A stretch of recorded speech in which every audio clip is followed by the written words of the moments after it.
ও তোর কি খাবার দিয়েছিলে? আপনিই দিছিলেন, বুইলা গেছেন। কে কোত্থেকে বলছিলেন?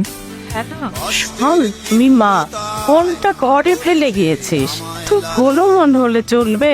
আসলে শোন, আর তো তোদের মাদার্স ডে, ভাবলাম তোর জন্য একটু খিচুড়ি রান্না করি, এত প্রিয় তোর।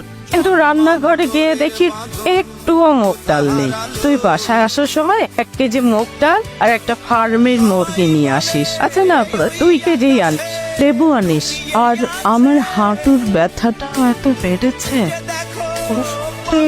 মা, ওষুধটা তোমার সেকেন্ড ওয়ারে আছে, তো কোথাও ভুলে গেছো। আর বাইরে খেয়ে আসিস না, তাড়াতাড়ি বাসায় ফিরিস। আচ্ছা তুই কাজ কর, রাখি রে। আসবো মা।